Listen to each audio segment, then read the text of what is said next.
तो अपवाह शब्द का क्या तात्पर्य है? जल प्रवाह से है। और इसमें क्या होता है, विविध क्षेत्रों से जो आने वाली छोटी छोटी जो जलधाराएं हैं जो आपस में मिलकर के क्या बनती है, एक नदी का निर्माण करती हैं। देखते हैं।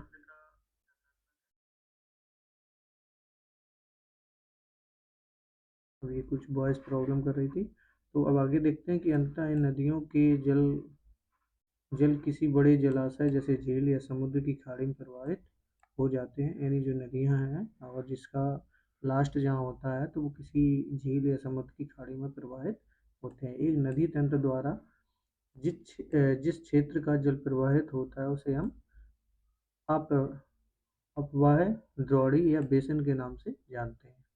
यानी जिस क्षेत्र में जल प्रवाहित होता है उसे हम अपवाह द्रोणी या बेसिन कहते हैं।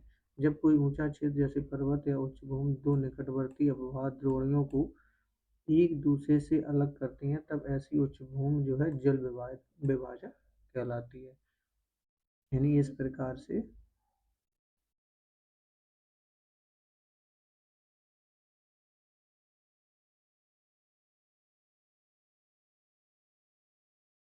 किसी भी अपवाह तंत्र का विकास वहाँ की भूमि आकृतियों से निर्धारित होता है। जल विभाजक क्या समझे कि जब कोई ऊंचा क्षेत्र जैसे पर्वत या उच्च भूमि दो निकटवर्ती जो अपवाह द्रोणी होती हैं तो एक दूसरे से जब अलग करते हैं तब ऐसी उच्च भूमि को हम क्या कहते हैं? जल विभाजक कहते हैं। तो किसी भी अपवाह तंत्र का विकास वहाँ की भू आकृतियों से निर्धारित होती है। भू आकृति के आधार पर अगर हम देखें तो भारत की नदियों को दो वर्गों में विभाजित किया जा सकता है। यानी जो भारत की नदियां हैं वो आकृति के अनुसार अगर देखें तो दो वर्गों में विभाजित किया जाता है। जैसे एक हिमालय की नदियां, दूसरी प्रायद्वीप की नदियां। तो हिमालय की नदियां के बारे में हम लोग पढ़ेंगे और प्रायद्वीपीय नदियों के बारे में पढ़ेंगे। तो हम सबसे पहले देखते हैं हिमालय की नदियों के बारे में। यानी हिमालय द्रोणी के बारे में, यानी हिमालय से जो नदियां निकलती हैं उनके बारे में पढ़ेंगे। इसको समझते हैं कि अच्छे से।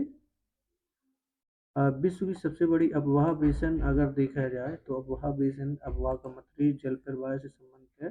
तो अपवाह बेसिन की कौन सी नदी है? वो अमेजन नदी है। कौन सी नदी है? एक अमेजन नदी है जो विश्व की सबसे बड़ी अपवाह बेसिन नदी है। तो भारत में किस नदी का अपवाह बेसिन सबसे बड़ा है इसको भी हम आगे बताएंगे। तो सबसे पहले स्टार्ट करते हैं कि हिमालय की नदी। हिमालय की अधिकांश नदियां जो है वो कैसी होती हैं? 12 मासी होती हैं। यानी 12 मास का मतलब स्थायी रूप से बहती रहती हैं। इन्हें वर्षा के जल के अपवाह का मतलब ही होता है प्रवाहित जो जलधारा होती है उसी को हम अपवाह बोलते हैं। तो इन्हें वर्षा के जल के अतिरिक्त पर्वत की चोटियों पर जमे हिम के पिघलने से सालों भर जलपूर्ति होती रहती है। सिंधु एवं ब्रह्मपुत्र जैसी भारत की प्रमुख नदियां हिमालय से निकलती हैं। यानी सिंधु एवं ब्रह्मपुत्र जैसी भारत की जो प्रमुख नदियां हैं वो कहाँ से निकलती हैं? हिमालय से निकलती हैं। आगे देखते हैं कि इन नदियों के प्रवाह क्रम में इन नदियों के प्रवाह के क्रम में पर्वतों को काटकर गार्ज का निर्माण किया जाता है। किसका? गार्ज का निर्माण किया जाता है। हिमालय जलित नदियां उद्गम स्थल से, यानी जो हिमालय से नदियां निकलती हैं वो उद्गम स्थल से समुद्र तक यात्रा के दौरान, यानी जब बह करके जाती है तो उस यात्रा के दौरान अनेक प्रकार का क्रियाकलाप का अंजाम देती हैं और ये नदियां अपने मार्ग के ऊपरी भागों में तीव्र अपरदन करती हैं। यानी जहाँ से इनका उद्गम होता है तो वहाँ से क्या करती हैं? ये तीव्र अपरदन करती हैं और सिल्ट, बालू, मिट्टी जैसे अपरदित पदार्थों का संवहन करती हैं, यानी साथ में लाती हैं। नदियाँ ज्यों-ज्यों आगे बढ़ती हैं अवसाद की मात्रा बढ़ती जाती है। इससे मध्य एवं निचले मार्ग में जहाँ भूमि की ढाल कम हो जाती है नदियों को संवहन करने की कठिनाई होने लगती है। यानी जो मिट्टी वगैरह है वो साथ में ले जाने में कठिनाई होने लगती है। परिणामतः अगर हम देखें तो नदियाँ विसर्पित होकर गोखुर झील, बाढ़ का मैदान और डेल्टा जैसी अनेक आकृतियों का निर्माण करती हैं। तो मैंने समझा कि जो हिमालय से निकलने वाली जो मुख्यतः नदियाँ हैं जैसे सिंधु और ब्रह्मपुत्र नदी, ये जो मुख्य हैं। उसके बाद अब हम बात करते हैं प्रायद्वीपीय नदियों का। पहले हम नदी की अवस्थाएं समझ लेते हैं। नदी की अवस्थाएं जो होती हैं वो इस रूप में होती है। सबसे पहले देखा जाता है कि नदी का स्रोत, यानी यहाँ से जब वो इनका उद्गम होता है तो यहाँ से ये स्रोत हुआ। फिर इसके बाद जहाँ ये गिरती हुई है नदी, इसको हम बोलते हैं ऊपरी भाग। क्या बोलते हैं? ऊपरी भाग। फिर बीचों बीच को क्या बोलते हैं? जब ऊपरी भाग होता है तो यहाँ से क्या होता है? मिट्टी, बालू, कंकड़ सबका अपर्दन होता है और ये नदियाँ इन सब चीज़ों का संवहन करते हुए धीरे धीरे आगे बढ़ती हैं। ये हमारा मध्य भाग, और यहाँ पे ये धीरे धीरे, और फिर जब ये मोड़ आ जाता है ये संवहन करने में, यानी जो मिट्टी वगैरह होती है उनमें दिक्कत होती है। अब बात करते हैं बिसर। बिसर का मतलब ये जब इनका घुमाव ज़्यादा हो जाता है इस प्रकार से सांप जैसा, तो इसे बिसर की आकृति के रूप में जिसे हम बोलते हैं। फिर उसके बाद जब बीच में ये नदी एक दूसरे को बीच में जब पानी बहता है और बीच में एक गड्ढा हो जाता है साइड से, उसमें जब पानी भर जाता है झील का, तब उसे बोलते हैं हम गोखुर झील। क्या बोलते हैं? गोखुर झील। ये सबसे लास्ट किनारा है। और जब लास्ट में जहाँ इसकी अवस्था समाप्त होती है, यानी पानी जहाँ लास्ट में गिरता है वहाँ पे जो डेल्टा बनता है, यानी बीच में मिट्टी और इस आसपास पानी हो जाता है धीरे, तो उसे हम डेल्टा का नाम देते हैं। ये था हिमालय की नदियों के बारे में।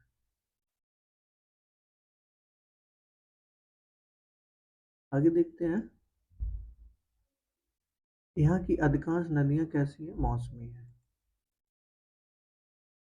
यानी जो प्रायद्वीपीय नदियाँ हैं, यहाँ की अधिकांश नदियाँ मौसमी है, जिसका स्रोत ही मुख्यतः क्या है? वर्षा का जल है। ग्रीष्म ऋतु एवं शुष्क मौसम में जब वर्षा नहीं होती है, यहाँ की बड़ी बड़ी नदियों का जलस्तर घटकर छोटी छोटी धाराओं या नलकाओं में परिणत हो जाता है। यानी यहाँ पर जब बारिश जब कम होती है तो नदियों का बहाव या पानी कम हो जाता है। इनमें कुछ नदियाँ पठारी भाग तथा पश्चिमी घाट पर्वत से निकलकर पठारी भाग तथा पश्चिमी घाट से पर्वत से निकलकर पश्चिम की ओर बहती हुई कहाँ गिरती? अरब सागर में गिरती हैं। किंतु प्रायद्वीपीय भारत की अधिकांश नदियाँ पश्चिमी घाट से निकलकर बंगाल की खाड़ियों में गिरती हैं। यानी इसकी जो प्रायद्वीपीय जो नदियाँ हैं, इनमें कुछ नदियाँ जो होती हैं वो पठारी भाग तथा पश्चिमी घाट पर्वत से निकलकर पश्चिम की ही ओर बहती हैं। यानी पश्चिम से निकलकर पश्चिम की ओर बहती हैं और अरब सागर में गिरती हैं। लेकिन जो यहाँ पर अधिकांश जो नदियाँ हैं वो पश्चिमी घाट से निकलकर किधर जाती हैं? पूर्व की दिशा में जाती हैं और बंगाल की खाड़ी में पूर्व और दक्षिण की दिशा में जाकर के बंगाल की खाड़ी में गिरती हैं। ये नदियाँ छिछली और कम लंबी होती हैं। ये नदियाँ अनेक जगहों पर जलप्रपात का निर्माण करती हैं। बंगाल की खाड़ी में गिरने वाली नदियों द्वारा डेल्टा और अरब सागर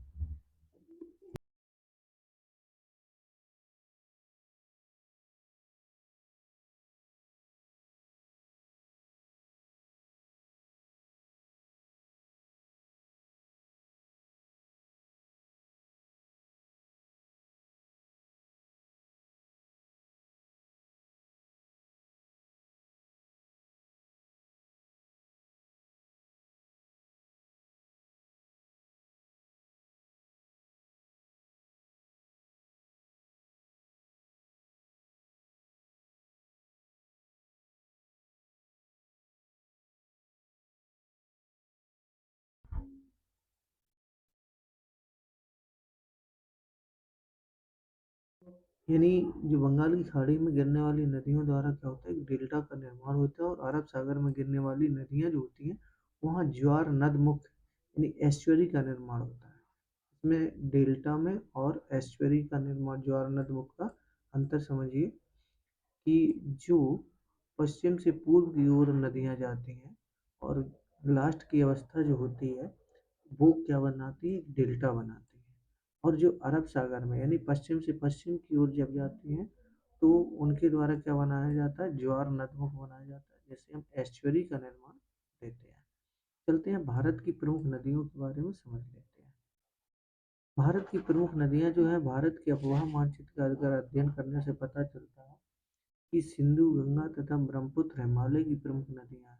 कौन कौन? सिंधु, गंगा और ब्रह्मपुत्र हिमालय की प्रमुख नदी। ये नदियाँ जो हैं लंबी एवं गहरी हैं। मुख्य नदियों के अतिरिक्त इनकी कई सहायक नदियाँ भी हैं। इसके अतिरिक्त प्रायद्वीपीय भारत में भी कई नदियाँ प्रवाहित होती हैं, जो कि प्रायद्वीपीय क्षेत्र में बहती हुई बंगाल की खाड़ी या अरब सागर में गिरती है। अरब सागर में कौन नदियाँ गिरती हैं? जो पश्चिम से पश्चिम की ओर बहती हैं। और बंगाल की खाड़ी में कौन नदियाँ गिरती हैं? जो पश्चिम से पूर्व की ओर बहती हैं। इन नदियों की व्याख्या अब हम करेंगे आगे और ध्यान से समझेंगे। अब आगे हम लोग पढ़ते हैं। अब सबसे पहले हम पढ़ लेते हैं सिंधु नदी यानी सिंधु तंत्र के बारे में। सिंधु नदी तंत्र के बारे में पढ़ेंगे सबसे पहले, क्योंकि ये हिमालय की जो है मुख्य नदी है। सिंधु नदी भारत की विशालतम नदियों में से एक है। यह तिब्बत के समीप जो है मानसरोवर झील से निकलकर, यानी जो सिंधु नदी है उसका उद्गम कहाँ है? तिब्बत के समीप जो है एक मानसरोवर झील है, उससे निकलकर दक्षिण पश्चिम की ओर बहती हुई भारत में जम्मू कश्मीर के लद्दाख जिले में प्रवेश करती है। यानी यह जो नदी क्या है? दक्षिण पश्चिम की ओर से बहती हुई और भारत में जम्मू कश्मीर के लद्दाख जिले में प्रवेश करती है। कौन सी? सिंधु नदी। इस नदी का प्रवाह जो है लगभग 250 वर्ग किलोमीटर में फैला हुआ। कितना? 200 यानी 250 वर्ग किलोमीटर में इसका प्रवाह फैला हुआ है। किसका? सिंधु नदी का। और कहाँ से निकली है? तिब्बत के समीप जो है मानसरोवर झील से निकली हुई है, जिसमें क्या है? जास्कर यानी जो मानसरोवर झील से निकल करके और ये दक्षिण पश्चिम से होती हुई कहाँ पर निकली? जाके जम्मू कश्मीर के लद्दाख जिले में प्रवेश की है। आगे देखते हैं इसका जो प्रवाह है वो 250 वर्ग किलोमीटर में फैला हुआ है, जिसमें जास्कर, नुब्रा, सियोम तथा हंजा जैसी प्रमुख सहायक नदी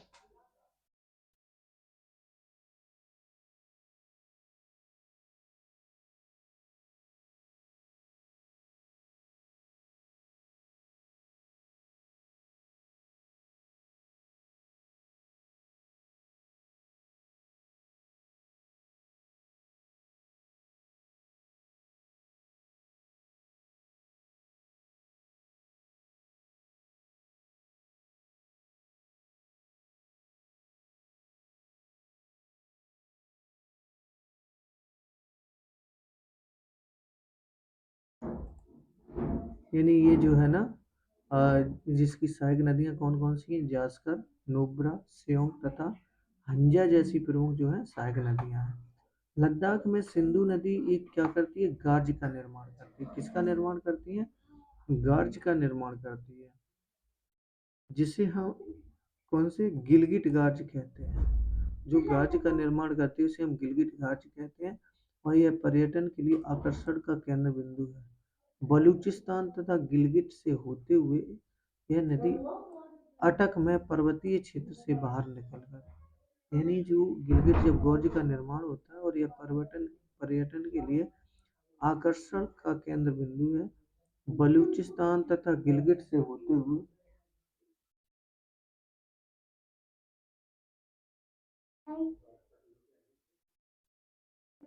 बलूचिस्तान से तथा गिलगिट से होते हुए यह नदी अटक में पर्वतीय क्षेत्र से बाहर निकल जाती है। और यहाँ पर मिठानकोट, जो मिठानकोट है वो कहाँ स्थित है? एक पाकिस्तान में स्थित है। मिठानकोट के समीप सतलुज, ब्यास, रावी, चिनाब तथा झेलम आदि नदियाँ सिंधु से मिल जाती हैं। यानी इसकी जो सहायक नदियाँ थी वो चार हैं, जैसे जास्कर, नुब्रा, सियोंग तथा हंजा है। और ये एक गॉर्ज का निर्माण करते हैं जिसका नाम गिलगिट गॉर्ज है। और ये पर्यटन के लिए आकर्षण केंद्र बिंदु है। बलूचिस्तान तथा गिलगिट से होती हुई यह नदी जो है अटक में पर्वतीय क्षेत्र से बाहर निकल जाती है। और यहाँ मिठानकोट के समीप जो है वहाँ पर कुछ नदियों का मिलाव होता है, जैसे सतलज, ब्यास, रावी, चेनाब तथा झेलम नदियों का सिंधु में एक मिलन होता है। तत्पश्चात यह नदी दक्षिण पश्चिम की ओर प्रवाहित होकर कराची से पूर्व मैदान का निर्माण करते हुए अरब सागर में जा गिरती है। यानी जो है नदी जो है पश्चिम से पश्चिम की ओर जाती है और ये अरब सागर में गिरती कराची से पूर्व मैदान निर्माण करते हुए अरब सागर में जा गिरती है। हिमालय से निकलने वाली इस नदी की लंबाई लगभग 2,900 किलोमीटर है और इस नदी का एक तिहाई प्रवाह क्षेत्र भारत, जम्मू कश्मीर, हिमाचल प्रदेश एवं पंजाब में और शीर्ष पाकिस्तान में स्थित है। यानी जो हिमालय से निकलने वाली इस नदी की जो लंबी लंबाई है किसकी, सिंधु नदी की, वो 2900 किलोमीटर है और इस नदी का एक तिहाई प्रवाह जो क्षेत्र है भारत, जम्मू कश्मीर और हिमाचल प्रदेश तथा पंजाब और बाकी जो है वो शीर्ष पाकिस्तान में स्थित है। ये हमने सिंधु नदी तंत्र पढ़ा। अब पढ़ते हैं गंगा नदी तंत्र। इस नदी की मुख्य धारा जो है वो भागीरथी की उत्पत्ति हिमालय से स्थित गंगोत्री हिमालय की गोमुख से हुआ है।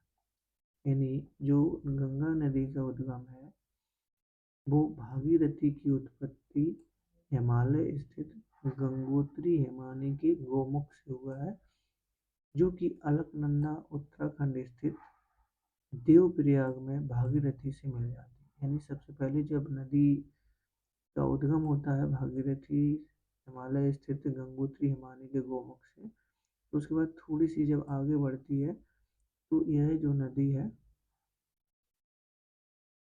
अलकनंदा के उत्तराखंड, यानी जो उत्तराखंड में अलकनंदा वहाँ स्थित है एक देवप्रयाग, उसमें भागीरथी नदी से मिल जाती है। जैसे यहाँ पर अलकनंदा में जब आकर के यहाँ पर कौन सी नदी से मिल जाती है, ये भागीरथी से मिल जाती है तथा गंगा नदी के नाम से प्रवाहित होती है। यानी जो गंगा नदी है उसका नाम पहले गंगा नहीं था, पहले सबसे पहले क्या हुआ, भागीरथी की उत्पत्ति हुई है किससे, गंगोत्री हिमानी के गोमुख से। उसके बाद जब ये देवप्रयाग में भागीरथी से जब मिल जाती है तब गंगा नदी के नाम से प्रवाहित होती है।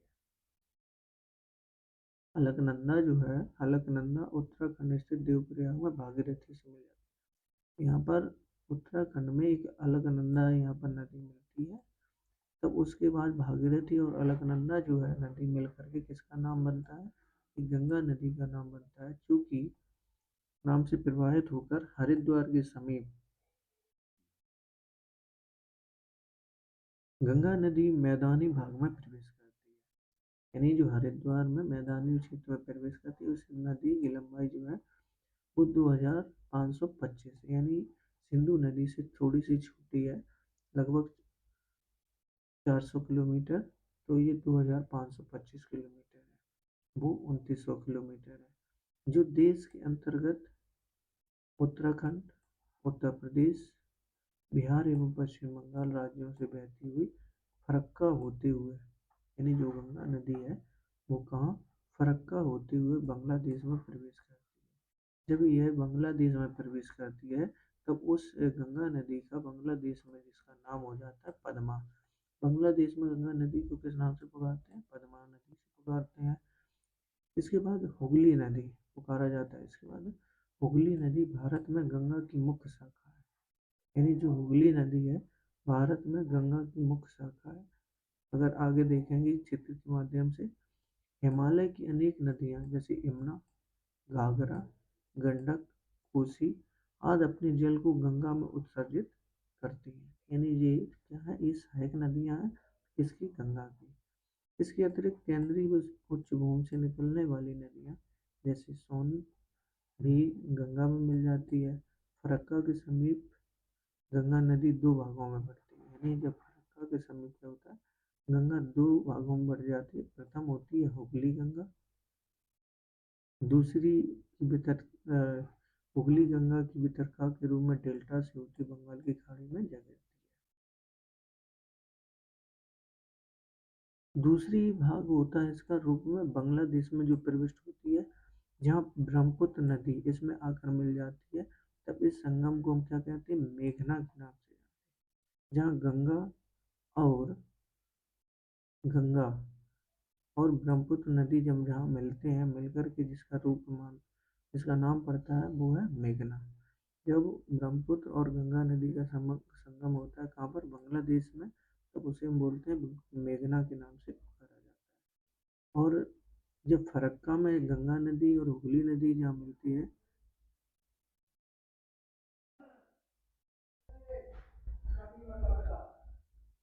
तो उसे हम हुगली गंगा के नाम से जानते हैं। अब हम देखते हैं गंगा एवं ब्रह्मपुत्र नदी बंगाल की खाड़ी में गिरने से पूर्व एक विशाल डेल्टा का निर्माण करती है। यानी गंगा एवं ब्रह्मपुत्र नदी क्या होती है, एक बंगाल की खाड़ी में गिरती है, और बंगाल की खाड़ी में जब गिरती है तो एक विशाल डेल्टा का निर्माण करती है।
गंगा एवं ब्रह्मपुत्र जो नदी है बंगाल की खाड़ी में गिरने से पूर्व क्या है, एक विशाल डेल्टा का निर्माण करती है, और जिसका नाम बनता है सुंदरबन।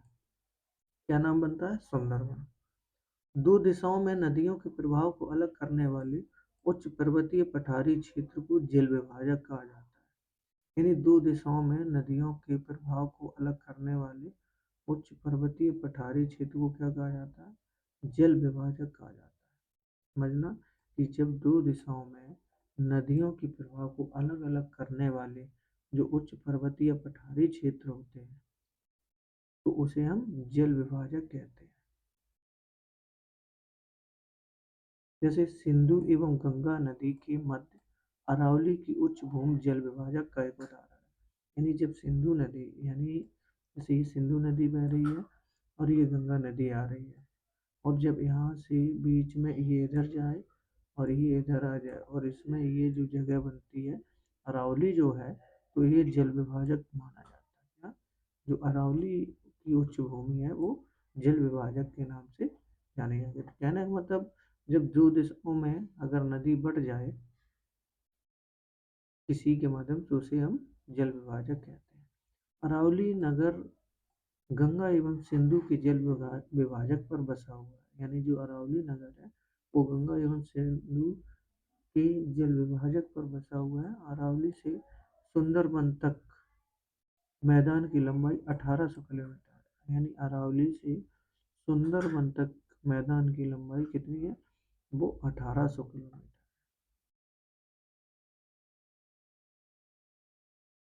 इसकी ढाल जो है, अब हम मैप के अनुसार देखेंगे, लेकिन पहले और इसकी पढ़ लेते हैं।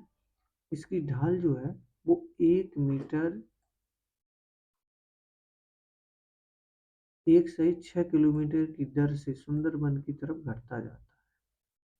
इसकी,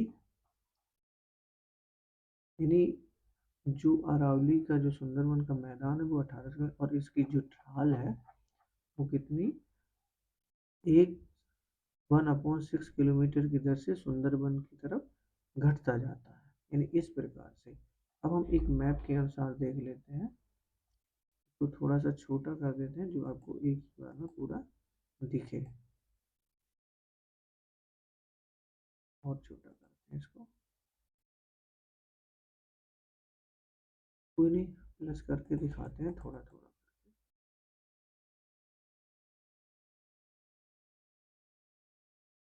सबसे पहले हमें जो ऊपर दिख रही है सिंधु नदी दिख रही है। सिंधु नदी जो है,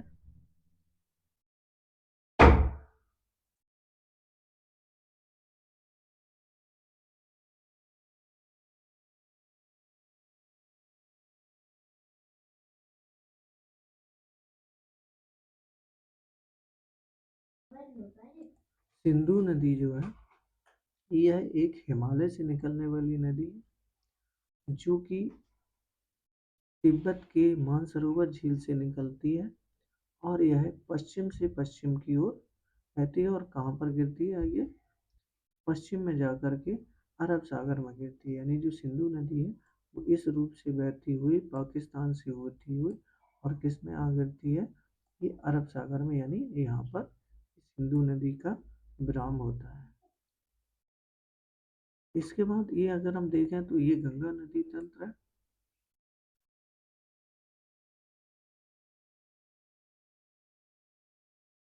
जिसकी सहायक नदियां यमुना नदी, चंबल, बेतवा इस प्रकार से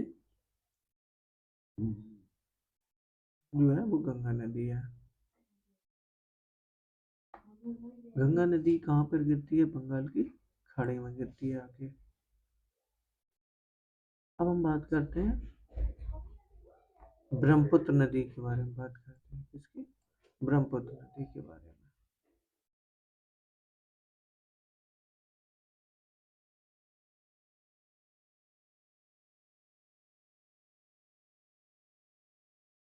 इस नदी की उत्पत्ति जो है तिब्बत स्थित यानी ब्रह्मपुत्र नदी तथा सिंधु नदी का जो उद्गम स्थल है वो सेम है। यानी ब्रह्मपुत्र नदी जो है मानसरोवर झील से तिब्बत स्थित जो मानसरोवर झील से हुई इसकी उत्पत्ति। और इसकी लंबाई भी कितनी है? 2900 किलोमीटर से भी अधिक है। इसका अधिकांश प्रवाह क्षेत्र जो है वो सिंधु की ही भारत से बाहर स्थित है। यह उत्तर में हिमालय के समानांतर प्रवाहित होकर नामचा बरवा शिखर के समीप, यानी यह उत्तर हिमालय से समानांतर प्रवाहित होकर नामचा बरवा शिखर के समीप अंग्रेजी की यू आकार की मोड़ बनाकर अरुणाचल प्रदेश में गॉर्ज के माध्यम से प्रवेश करती है। यानी ये जो है ना हिमालय के समानांतर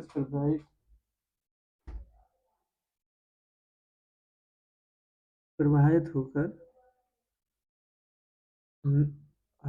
नामचा जो बरवा शिखर है, नामचा बरवा शिखर के समीप अंग्रेजी की यू आकार की मोड़ बनाकर कहाँ पर? अरुणाचल प्रदेश में गॉर्ज के माध्यम से प्रवेश करती है और यहाँ स्थानीय भाषा में देहांग के नाम से भी जानते हैं। यानी जो ब्रह्मपुत्र नदी है वहाँ पर अगर हम देखें अरुणाचल प्रदेश में तो उसे देहांग के नाम से भी उनको अपने स्थानीय भाषा के नाम में जानते हैं। असम के समीप जो है बूढ़ी दिहांग, दिसांग, कपोली, लोहित, यानी जो कपोली लोहित है, बूढ़ी दिहांग है, दिसांग है, कीनुला है, ये इसकी किसकी सहायक नदी है? किसकी? ब्रह्मपुत्र की। यानी दिहांग की जो है कहाँ पर? अरुणाचल प्रदेश। और ये असम के समीप। सहायक नदियाँ और दक्षिण से आकर ब्रह्मपुत्र नदी से मिल जाती हैं। हिमालय से आकर मिलने वाली सहायक नदियों में सुंबसरी, कामेंग, धनसिरी, मनस और तीस्ता है। यानी हिमालय से आकर मिलने वाली जो सहायक नदियाँ हैं जैसे सुंबसरी, कामेंग, धनसिरी, मनस और तीस्ता जो है वो हिमालय से आकर मिलने वाली सहायक नदियाँ किसकी? देहांग की, यानी ब्रह्मपुत्र की।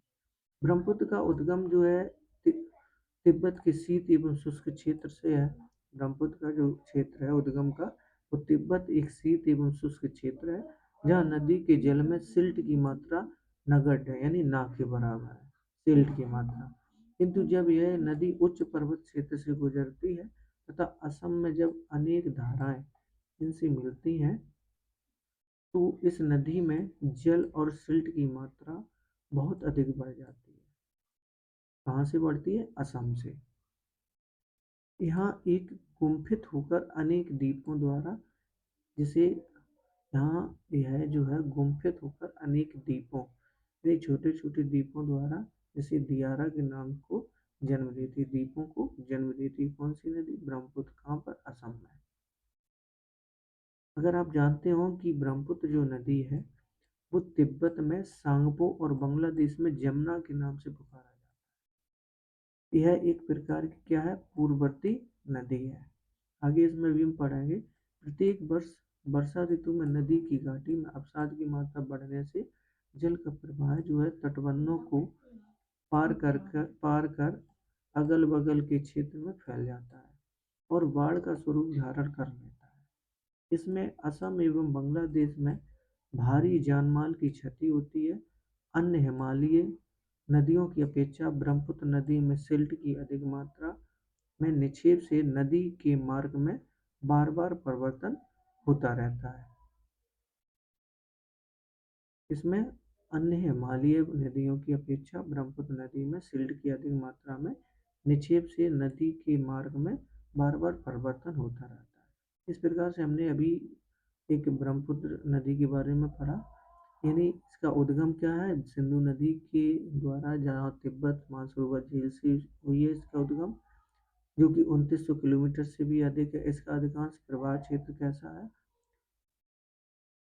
सिंधु की ही भांत है। भारत से बाहर स्थित क्या है, हिमालय के समांतर प्रदेश में, यानी नामचा पर्वत शिखर के पास में यह यू आकार का मोड़ लेती है। वहाँ पर नामचा पर्वत शिखर, और यह आगे चलकर अरुणाचल प्रदेश में किस क्या एक गार्ज का निर्माण करती है, और वहाँ पर स्थानीय भाषा में इस नदी को किस नाम से पुकारते हैं, दिहांग नाम से पुकारते हैं। और इसकी जो सहायक नदियाँ हैं असम के जो समीप है, जैसे बूढ़ी दियांग, दिसांग, कपूली, लोहित और केनुला, अनेक जो है ये क्या है, एक सहायक नदियाँ हैं। और इसके बाद ये आगे बढ़ती, जब यह नदी दक्षिण से आकर ब्रह्मपुत्र नदी से जब मिलती है, उसके बाद हिमालय से आकर से, यानी हिमालय की ओर से जब आने वाली जो इसकी सहायक नदियाँ हैं वो है सुमसिरी, कामेंग, धनसिरी, मनस और तिस्ता। इस प्रकार से ये जो है ये कैसी नदी है, ये हिमालय की ओर से आकर के मिलने वाली ब्रह्मपुत्र की सहायक नदी है। तिब्बत एक ऐसा क्षेत्र है वो शीत एवं शुष्क क्षेत्र है, लेकिन इसमें जो सिल्ट की मात्रा है, जब उद्गम होता है तो सिल्ट की मात्रा ना के बराबर होती है। जब यह आगे धीरे धीरे आगे बढ़ती है तो असम में जाकर इसमें अनेक धाराएं मिलती हैं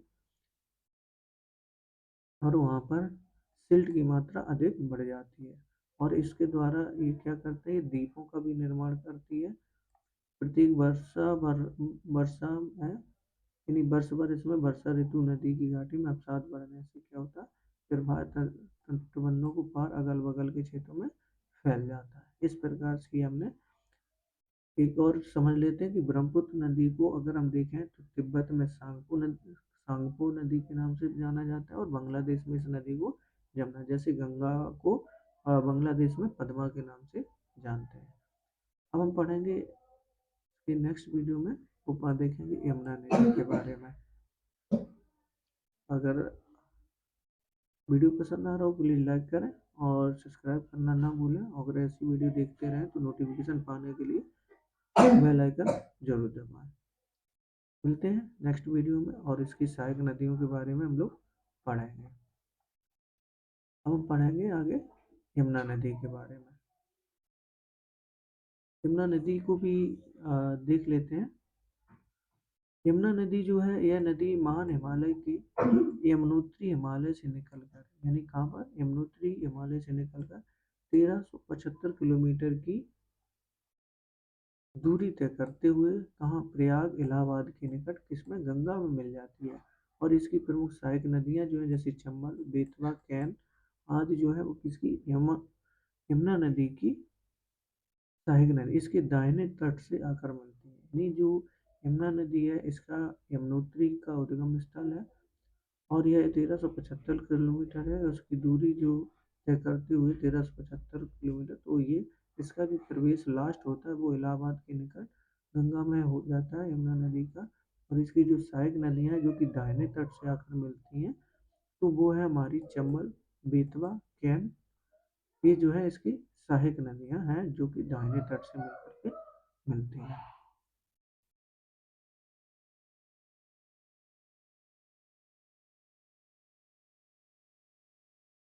अब हम पढ़ेंगे नेक्स्ट वीडियो में घाघरा नदी से स्टार्ट करेंगे।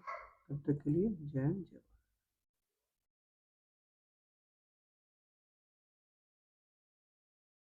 आज हम लोग पढ़ेंगे नदियों के बारे में, जो कि अलग अलग नदियाँ होंगी, जैसा कि हम लोग कल पढ़ चुके हैं यमुना नदी, गंगा नदी के बारे में। और अब क्रमशः पढ़ते चलेंगे, और जिससे कि आज हम स्टार्ट करेंगे घाघरा नदी से। घाघरा नदी से स्टार्ट करते हुए चलेंगे, और ये घाघरा नदी को क्रमशः, उसके बाद गंडक नदी, कोसी नदी, महानदी, इस प्रकार से सभी नदियों को क्रमशः पढ़ते चलेंगे।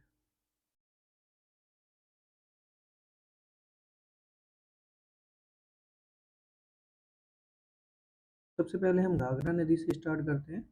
घाघरा नदी जो है, यह नदी ट्रांस हिमालय क्षेत्र के, यानी जो ट्रांस हिमालय है, हिमालय का जो क्षेत्र है ट्रांस हिमालय क्षेत्र के करनाली स्थित मापचा चुंगो हिमनद से निकलती है। यानी जो घाघरा नदी है वो कहाँ से, ट्रांस हिमालय के क्षेत्र में एक करनाली स्थित है मापचा,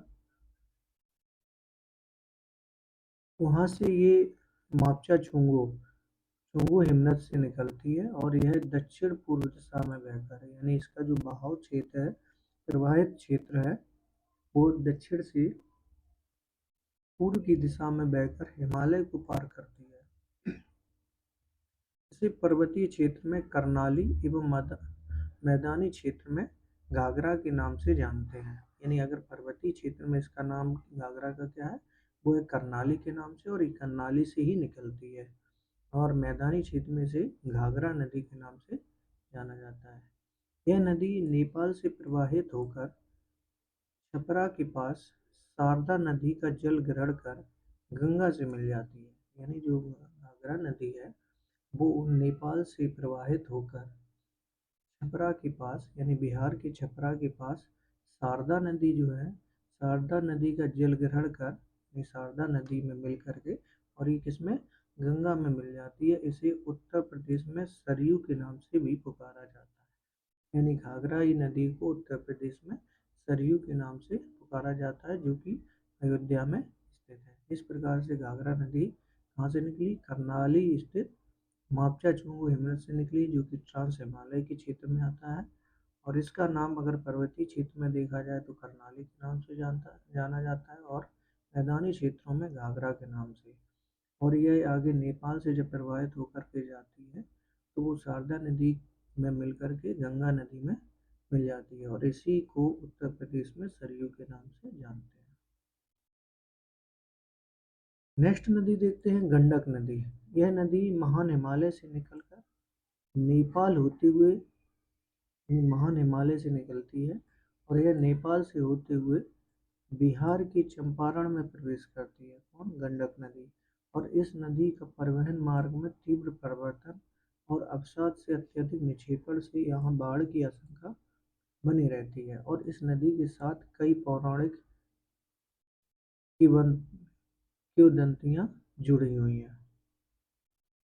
तो गंडक नदी कहाँ से निकलती है, महान हिमालय के नेपाल से होते हुए बिहार के चंपारण में प्रवेश करती है, और इस नदी का परिवहन मार्ग में तीव्र परिवर्तन और अवसाद से अत्यधिक निक्षेपण की या बाढ़ की आशंका बनी रहती है। अब बात करते हैं कोसी नदी की, बहुत इंपॉर्टेंट है।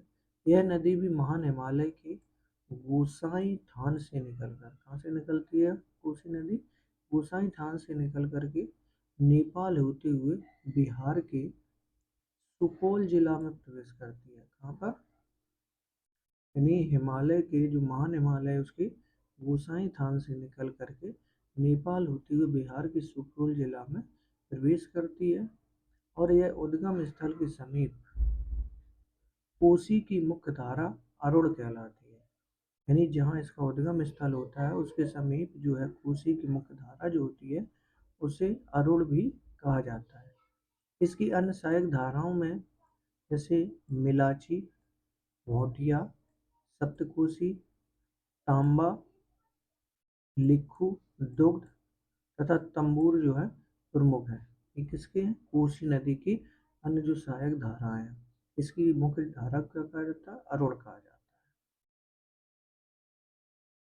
यह इसके अतिरिक्त भी अन्य कई धाराओं को समाहित कर कुर्सेला की सहरसा के निकट गंगा से जाकर मिल जाती है। यानी इसके अतिरिक्त भी अन्य धाराओं में समाहित कर कुर्सेला जो कि सहरसा के निकट गंगा से जाकर मिल जाती है, और इस नदी की लंबाई जो है वो 230 किलोमीटर है। यह नदी भी तीव्र मार्ग में परिवर्तन एवं कटाव के लिए जानी जाती है। गंगा द्वारा लाई गई नवीन जलोढ़ से निर्मित बाढ़ मैदान टाल के नाम से जाने जाते हैं। यानी गंगा द्वारा जो लाई गई नवीन जलोढ़ से निर्मित जो बाढ़ के मैदान होते हैं उनके एक टाल के नाम से भी जाना जाता है। आगे देखते हैं, कोसी जो है एक तरफ अपने जलोढ़ के उपजाऊ मैदान का निर्माण करती है तो वहीं दूसरी ओर अपने क्रूर बाढ़ की विभीषिका भी इसे अवशप्त भी करती है। फिर से देखते हैं इसको, कोसी नदी जो है कुर्सेला यानी सहरसा के जो निकट है वो गंगा से जाकर मिल जाती है। ध्यान रखिए, जो कोसी नदी है वो गंगा में जाकर मिल जाती है और इस वजह से ये इसकी जो बाढ़ है बहुत ज़्यादा प्रभावित करती है। बाढ़ से रक्षा के लिए इसके दोनों तटों पर तटबंध बनाया गया है। आपको पता होगा कि बिहार राज्य को कोसी नदी में बाढ़ आने से अपार क्षति होती है। इस कारण इस नदी को बिहार का शोक भी कहा जाता है, जैसे कोसी नदी को। चलते हैं नर्मदा नदी। नर्मदा नदी जो है वो मध्य प्रदेश में कहाँ से निकलती है? अमरकंटक से। नर्मदा नदी जो है अमरकंटक के निकट मैकाल की पहाड़ी से निकलने वाली नर्मदा नदी पश्चिम की ओर एक भ्रंश घाटी में बहती है। यानी ये पश्चिम की ओर बहती है और एक भ्रंश घाटी में बहती हुई जाती है। और नर्मदा नदी इसका उद्गम कहाँ से है? मध्य प्रदेश के अमरकंटक के निकट मैकाल की पहाड़ी से है।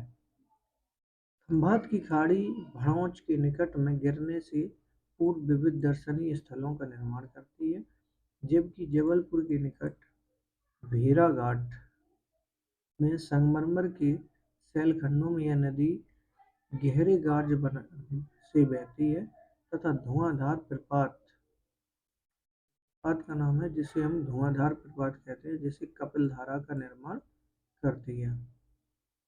ये धुआंधार प्रपात का निर्माण कौन करती है? नर्मदा नदी करती है, जो कि अमरकंटक के निकट मैकाल पहाड़ी से निकलती है। नर्मदा की अधिकांश जो सहायक नदियां हैं वो छोटी छोटी हैं, जो कि समकोण के प्रमुख धारा से मिलती हैं। इस नदी की लंबाई 1312 किलोमीटर है, जो मध्य प्रदेश और गुजरात राज्यों में प्रवाहित होती है। यह प्रायद्वीपीय भारत की दूसरी सबसे लंबी नदी है। यानी यह जो है प्रायद्वीपीय भारत की सबसे लंबी एक दूसरी नदी है। अब बात करते हैं तापी नदी की। बहुत इम्पोर्टेंट लेसन है, इसमें सभी नदियों से संबंधित है, सभी नदियों के बारे में दिया गया। तो वीडियो पसंद आए तो प्लीज़ इसे लाइक करें और चैनल को सब्सक्राइब भी करें। आगे हम देखते हैं तापी नदी। तापी नदी मध्य प्रदेश के बैतूल जिला में स्थित सतपुड़ा की पहाड़ी से निकलती है। जो यानी तापी नदी भी जो है वो कहाँ से निकलती है? मध्य प्रदेश से निकलती है, जो कि एक बैतूल जिला में स्थित सतपुड़ा की पहाड़ी से निकलती है। यह नर्मदा की भांति भ्रंश की घाटी से निकलकर नर्मदा के समानांतर मध्य प्रदेश, गुजरात एवं महाराष्ट्र राज्यों से होती हुई खंपात की खाड़ी में गिरती है। सूरत के निकट पूर्णा इसकी एकमात्र नदी है। सूरत के निकट क्या है? पूर्णा है, इसकी एकमात्र नदी है। और तापी नदी जो है वो भी एक पश्चिम से पश्चिम की ओर बहती है, यानी पूर्व से पश्चिम की ओर बहती है। इसके अतिरिक्त पश्चिम की ओर बहने वाली नदियों में गुजरात की साबरमती तथा माही प्रमुख है। यानी और भी पश्चिम की ओर नदियां बहती हैं, जो कि है साबरमती, माही, तापी और नर्मदा। इनके अतिरिक्त पश्चिमी घाट पर्वत से निकलकर अनेक नदियां अरब सागर में गिरती हैं। इनमें गोवा का मांडवी और जुआरी, कर्नाटक की कालिंदी तथा गंगावेली, सरस्वती तथा नेत्रवती तथा केरल की पेरियार, पंपा या मणिमाला कुछ प्रमुख छोटी और तीव्रगामी नदियां हैं। राजस्थान के मरुस्थलीय भाग से होकर बहने वाली नदियों में जो है वो लूनी प्रधान नदी है। यानी राजस्थान में लूनी जो है वो एक प्रधान नदी है। आप जानते हैं कि राजगीर में गर्म पानी का झरना तथा ककोलत का ठंडा पानी का झरना बिहार राज्य स्थित जलप्रपात के उदाहरण है। यानी राजगीर जो है गर्म पानी का झरना है और ककोलत ठंडा पानी का झरना है, जो कि कहाँ है, बिहार राज्य।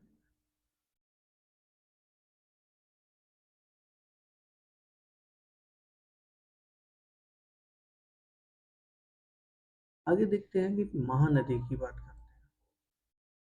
यह प्रायद्वीपीय भारत में बंगाल की खाड़ी में प्रवाहित होने वाली तीसरी सबसे लंबी नदी है। इसकी लंबाई कितनी, 890 किलोमीटर है। यह नदी छत्तीसगढ़ स्थित रायपुर के निकट से निकलकर उड़ीसा में बहती हुई बंगाल की खाड़ी में मिलती है। और यह कहाँ से, छत्तीसगढ़ के रायपुर के निकट से निकलती है। इसकी आबहवा प्रणाली का विस्तार छत्तीसगढ़, झारखंड तथा उड़ीसा में है। इसकी प्रमुख सहायक नदियाँ जैसे शिवनाथ, हंसदेव, मांद, जौंग और तेल, ये इसकी सहायक नदियाँ हैं। चलिए अब बात करते हैं गोदावरी नदी की। गोदावरी नदी जो है ये महाराष्ट्र के नासिक के निकट पश्चिमी घाट से निकलती है। यानी जो गोदावरी है वो क्या, पश्चिमी घाट से निकलती है और इसकी द्रोणी जो बेसिन है वो महाराष्ट्र, मध्य प्रदेश, उड़ीसा, आंध्र प्रदेश तथा कर्नाटक में फैली हुई है। यह प्रायद्वीपीय नदियों में सबसे लंबी नदी है। यानी यह प्रायद्वीपीय नदियों में सबसे लंबी नदी है। इसकी लंबाई लगभग 1450 किलोमीटर है और इसी नदी का 50% अपवाह क्षेत्र या बेसिन महाराष्ट्र में विकसित हुआ है। यह प्राणहित वर्जा, वर्धा, मंजीरा, वेनगंगा तथा पेनगंगा इसका प्रमुख सहायक नदियां हैं, जो बड़े आकार एवं विस्तार के कारण दक्षिण में इस नदी को दक्षिण की गंगा या वृद्ध गंगा के नाम से विभूषित किया गया है।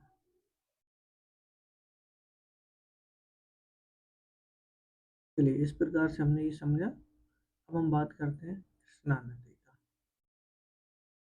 कृष्णा नदी भी एक इम्पोर्टेंट है, जो कि पश्चिमी घाट स्थित महाबालेश्वर यानी महाराष्ट्र से निकलकर एक स्रोत से निकलकर लगभग 1290 किलोमीटर क्षेत्र में प्रवाहित होती होकर कहाँ, बंगाल की खाड़ी में गिरती। तो इसकी अफवाह बेसिन का विस्तार महाराष्ट्र, कर्नाटक, आंध्र प्रदेश राज्यों में है। इसकी प्रमुख नदियों में दूधगंगा, पंचगंगा, तुंगभद्रा, कोयना, घटप्रभा, मालप्रभा, मूसी तथा भीमा जो है वो निम्नलिखित मतलब इसकी सहायक नदियाँ हैं।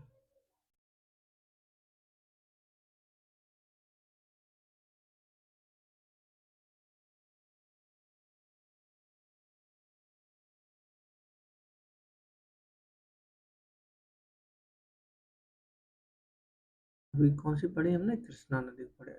अब हम पढ़ते हैं कावेरी नदी के बारे में। कावेरी नदी की उत्पत्ति पश्चिमी घाट स्थित ब्रह्मगिरी पहाड़ी से हुई है।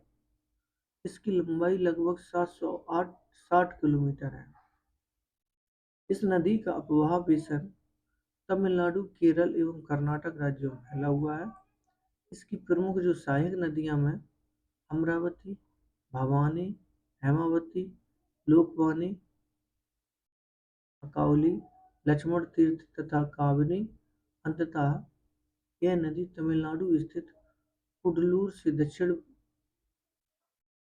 कुडलूर जो है कुडलूर से दक्षिण बंगाल की खाड़ी में मिल जाती है। कौन सी, कावेरी नदी। प्रमुख नदियों के अतिरिक्त भी कई छोटी छोटी नदियां हैं जो पूर्व की ओर बहती हैं, जिनमें दामोदर, ब्राह्मणी और बैतरणी एवं स्वर्णरेखा है। क्या आप जानते हैं शिव समुद्रम जो जलप्रपात है भारत का दूसरा सबसे बड़ा प्रपात है। कौन सा, शिव समुद्रम, जो कावेरी नदी पर स्थित है। इस जलप्रपात के बिजली घर से मैसूर तथा कोलागढ़ स्वर क्षेत्र को बहुत प्रदान होता है।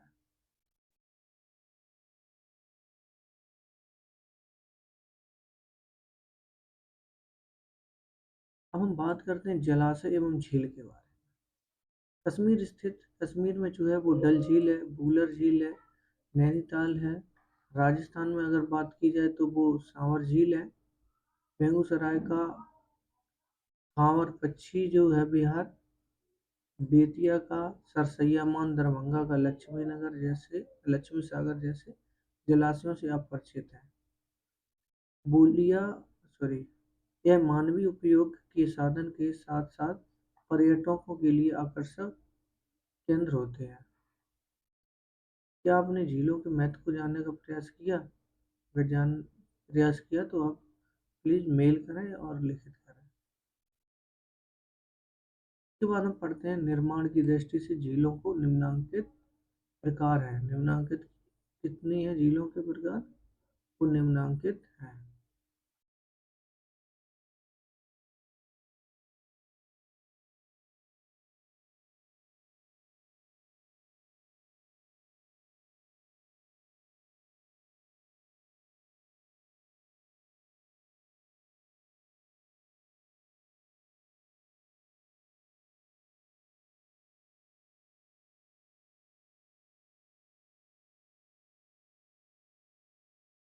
अब बात करते हैं निर्माण की दृष्टि से झीलों को निम्नांकित प्रकार है, यानी जो झीलों के प्रकार हैं वो कितने प्रकार के हैं।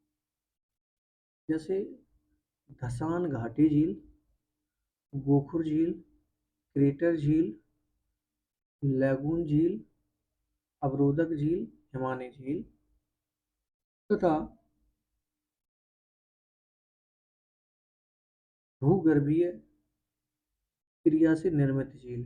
ये इतने प्रकार की जो है वो झीलें हैं। तो इसमें मुख्यतः थोड़ा समझ लेते हैं। जैसे धसान घाटी झील, पता ही चलता है कि धसान घाटी जब जल जमाव हो जाता है तब इस प्रकार का झील बन जाता है। अफ्रीका में इस प्रकार की झील की संख्या अधिक है। जिसे हम विक्टोरिया, रुडोल्फ, न्यासा इसके उदाहरण हैं। भारत में तिलैया बांध द्वारा धसान घाटी में कृत्रिम झील बनाया गया है। समझ में आया? दूसरा अगर हम देखें तो गोकुर झील। गोकुर झील क्या होता है? नदियों में जब अवसाद की मात्रा बढ़ जाती है या भूमि की ढाल कम हो जाती है तब उसके मार्ग में विसर्पण पैदा होने लगता है, अन्यथा विसर्पित होकर भाग कटकर मुख्य धारा से अलग हो जाता है, जिसका आकार गाय के खुर के समान होता है। तो इसे हम गोकुर झील के नाम से जानते हैं। उसके बाद बात करते हैं जैसे क्रेटर झील। जब ज्वालामुखी के क्रेटर और राख का लावा आना बंद हो जाता है तब क्रेटर में वर्षा का जल जमा होकर के परिणत हो जाता है। उसे हम बोलीविया या टिटाका या टर्की बॉन झील के नाम से जानते हैं। लैगून झील क्या होती है? जिसे सिप्र तथा रोजगा के द्वारा समुद्र तटीय प्रदेशों में जब समुद्री जल समुद्र से अलग कर लिए जाते हैं तब ऐसी झील लैगून झील कहते हैं। जिसे हम लैगून का उदाहरण भारत स्थित चिल्का एवं पुलिकट जो झील है वो इसका उदाहरण है लैगून झील का। अब बात करते हैं अवरोधक झील। अवरोधक का मतलब भूस्खलन के कारण चट्टानें गिरकर नदियों के प्रवाह को रोक देते हैं तो इसे झील बन जाती है। हिमानी झील क्या होती है? हिमानी झील में जो है क्षेत्र हिमालय क्षेत्र में हिमानी द्वारा निर्मित झीलों में नैनीताल, भीमताल, सातताल आदि इसके उदाहरण है। उसके बाद करते हैं भूगर्भिक क्रिया से निर्मित झील। जम्मू कश्मीर में वूलर जो झील है वो मीठे पानी की 12 सबसे बड़ी झील है। जल विद्युत पैदा करने के लिए नदियों पर बांध लगाए जाने पर भी झील का निर्माण हुआ है। जैसे भाखड़ा नागल परियोजना के विकास से गोविंद झील, सागर झील का निर्माण हुआ है। लोकतक एवं बड़यानी जैसे कई मीठे पानी की झील के साथ साथ राजस्थान का लवण युक्त सांवर झील इसी प्रकार की झील है। प्राय देखा गया कि मरुस्थलीय अथवा आर्द्र क्षेत्रों के झील खारी पानी के झील होते हैं, जबकि ठंडे प्रदेशों तथा पर्वतीय प्रदेशों के झीलों का जल ऐसा होता है, एक मीठा होता है। झील मानव के लिए अत्यधिक उपयोगी होते हैं। नदियों के बहाव क्षेत्र को सुचारू बनाने में सहायक है। अत्यधिक वर्षा या बाढ़ दोनों स्थिति में झील नदियों के बहाव को संतुलित रखती है। सूखे के दिनों में संचित जल की उपयोगिता बढ़ जाती है। जैसे झील जल विद्युत उत्पादन में भी उपयोगी है। यह आसपास के जलवायुविक परिस्थितियों को भी सामान्य करती है। जलीय परितंत्र के सुदृढ़ीकरण के साथ साथ प्राकृतिक छटा को सुंदर, लुभावना या मनोरंजक बनाने में झील मदद करता है। अब हम बात करेंगे नेक्स्ट वीडियो में जैसे मानव सभ्यता की जीवन रेखा के रूप में नदियाँ, इसको हम देखेंगे कल।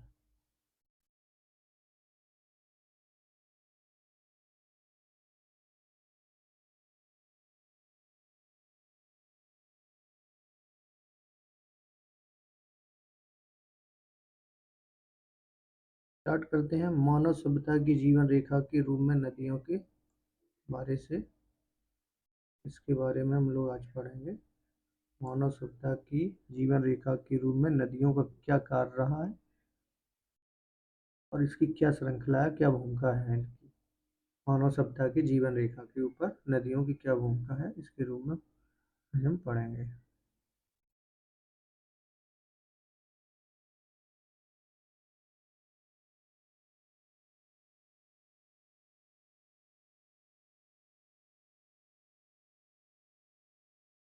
सबसे पहले देखते हैं कि मानव सभ्यता की जीवन रेखा के रूप में जो नदियों का कार्य या जो भूमिका रही है वो सभ्यता की जननी है।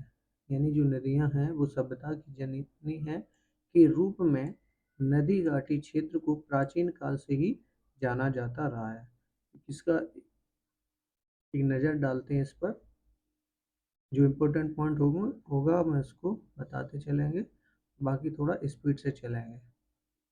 इसके बाद देखते हैं कि सिंधु घाटी में हड़प्पा, मोहनजोदड़ो, हुआंग की घाटी में, चीन की तथा नील नदी की घाटी में मिस्र की सभ्यता का विकास नदियों के कारण ही हुआ है। यानी जैसे सिंधु घाटी में हड़प्पा, मोहनजोदड़ो, हुआंगहो की घाटी में, चीन की तथा नील नदी की घाटी में मिस्र की सभ्यता का विकास जो हुआ है वो नदियों के ही कारण हुआ है। जैसे कि जीव के विकास वृक्ष से मानव शाखा के पृथक होने के उपरांत मानव सभ्यता लगातार विकसित होता गया है।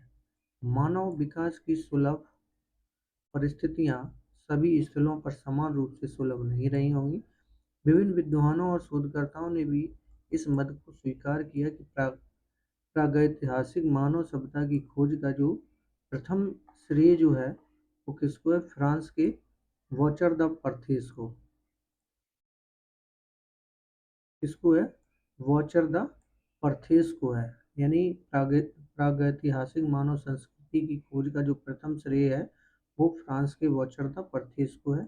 इन्होंने विभिन्न प्रमाणों के अध्ययन के पश्चात पेरिस की सीन नदी, कौन सी, सीन नदी को सभ्यता का उद्भव केंद्र बताया है। इन्होंने प्रमाणों का अध्ययन करने के पश्चात बताया है कि जो पेरिस में एक नदी है, कौन सी, सीन नदी, तो उसकी सभ्यता का उद्भव केंद्र बताया पेरिस की सीन नदी को। उसी प्रकार डॉक्टर मित्रा ने मानव उत्पत्ति का केंद्र जो है वो क्या बताया, शिवालिक जो है, शिवालिक के दक्षिण में हिमानी के पिघलने से निर्मित नदी घाटी को बताया है।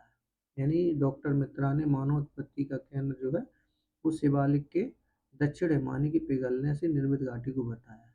मानव विकास के क्रम में लगभग सभी शोध प्रतिवेदन नदी घाटी क्षेत्र में मानव सभ्यता का उद्भव केंद्र मानने पर एकमत प्रतीत होते हैं। आगे देखते हैं कि आज इलाहाबाद के समीप प्रयाग में गंगा यमुना सरस्वती का जो संगम श्रद्धालुओं के लिए धार्मिक आस्था का केंद्र बना हुआ है। बड़े बड़े नगरों तथा महानगरों का विकास भी नदी घाटी के क्षेत्र से ही हुआ है। आज उद्योगों, कृषि कार्यों तथा परिवहन साधनों को विकसित करने में नदियों की महत्वपूर्ण भूमिका है।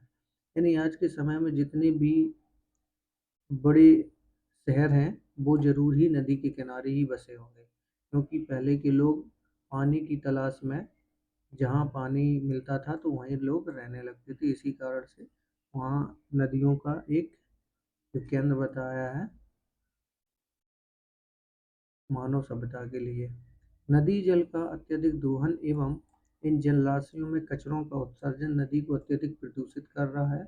आज वैश्विक स्तर पर यह चिंतन का एक विषय है। इम्पोर्टेंट पॉइंट है पटना स्थित गांधी सेतु, यानी पटना में स्थित जो है गांधी सेतु भारत का सबसे लंबा 7 किलोमीटर सड़क पुल है। भारत का सबसे लंबा जो है 7 किलोमीटर सड़क पुल है, जिसका निर्माण 1984 में हुआ था। पटना स्थित गांधी सेतु।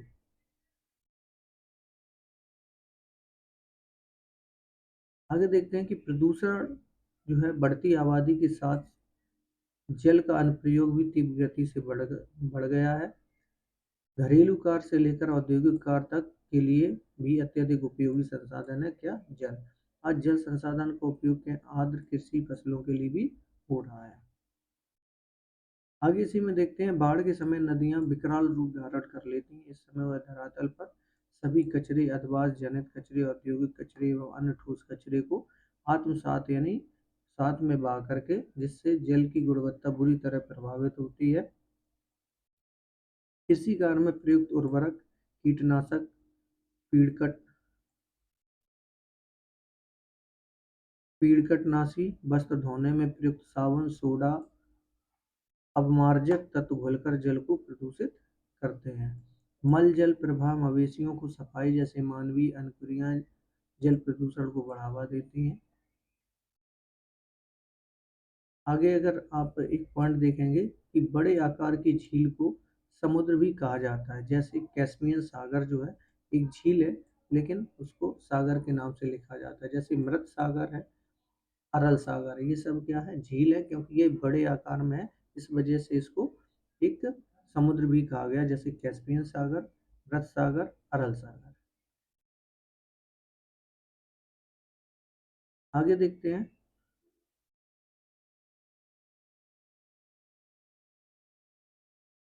वनों की अंधाधुंध कटाई से मृदा अपरदन की गति में तीव्र वृद्धि हुई है, जिससे नदियों के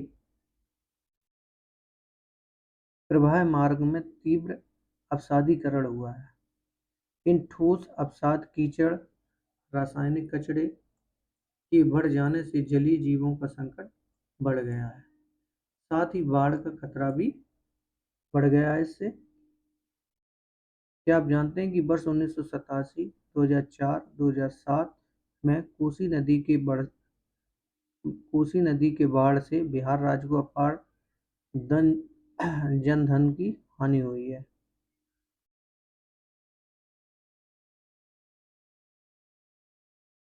अब देखते हैं संरक्षण। संरक्षण यानी नदी प्रदूषण ने पर्यावरण पर प्रतिकूल प्रभाव डाला है। आज विश्व के अनेक देश इस समस्या से जूझ रहे हैं। इस संकट की स्थिति से निपटने के लिए संरक्षण कार्य पर ध्यान देने की आवश्यकता है। संरक्षण का क्रियान्वयन व्यक्ति, समाज तथा राष्ट्र हित में अपरिहार्य है। अब बात करते हैं वनस्पति का विकास, यानी वनस्पति का विकास कैसे हुआ, क्या है? तो वनस्पति हमें प्रदूषण मुक्त पर्यावरण में जीने में मदद करती है। शुद्ध वायु के साथ साथ हमें फल, औषधि, कीमती लकड़ियां भी प्रदान करती है। इनकी जड़ें मृदा को संगठित रखती हैं, जो नदियां एवं वायु द्वारा अपरदन की प्रक्रिया में निष्प्रभावी बना देता है। इससे न केवल नदियों के कटाव नियंत्रित हो जाते हैं, बल्कि नदियों में अवसाद के प्रभाव पर भी अंकुश लग जाता है। वनस्पतियां वायुमंडल में विद्यमान कार्बन डाइऑक्साइड को अवशोषित कर हमें ऑक्सीजन जैसे जीवनदायिनी गैस लौटा देते हैं तथा पर्यावरण को संतुलित रखते हैं। अतः पर्यावरणीय दृष्टि से किसी राष्ट्र के कुल भूभाग का 33% भाग जो है वनाच्छादित होना चाहिए। यानी पर्यावरण की दृष्टि से जो है किसी राष्ट्र का कुल भूभाग कितना होना चाहिए? 33% जो है वनाच्छादित होना चाहिए। वर्तमान समय भारत के मात्र 19.25% भूमि ही वनाच्छादित है। यानी भारत के केवल 19.25% पर ही वनों का औसत है, जो पर्यावरण के लिए अनुकूल नहीं है। पर्यावरण अनुकूल के लिए कितना होना चाहिए? 33%।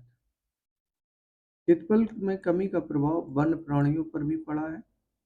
उनका आवास दिनों दिन छोटा होने लगा है।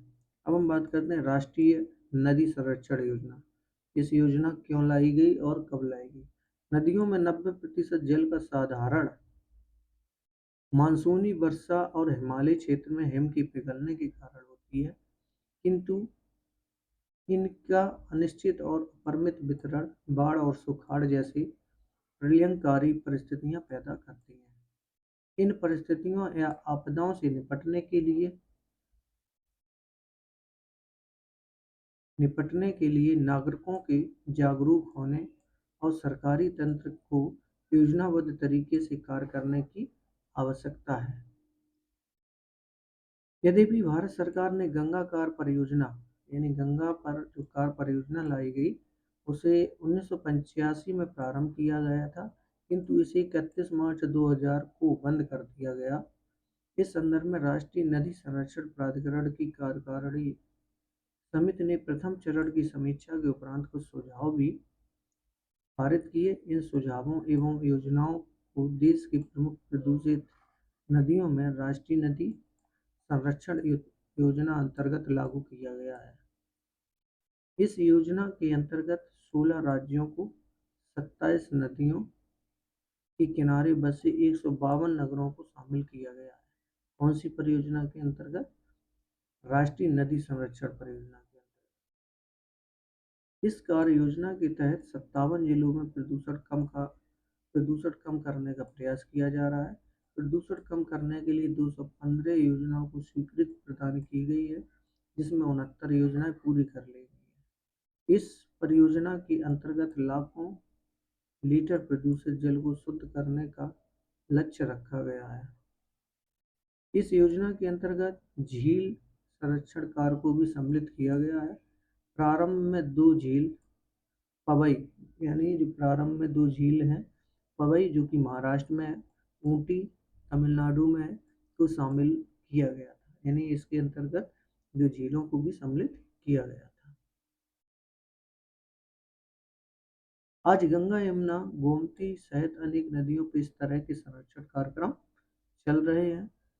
कृषि कार्यों में रसायनों, कीटनाशी, पीड़कनाशी, कवकनाशी का प्रयोग तीव्र गति से बढ़ रहा है। ये रसायन वर्षा जल के साथ बाढ़ जल में घुलकर नदी के जल को प्रदूषित कर रहे हैं और इस मैदानी क्षेत्र या अन्य कृषि क्षेत्र में मेड़ लगाकर नियंत्रित किया जा सकता है। इसमें ठोस अपशिष्टों को रोकने में मदद मिल सकती है।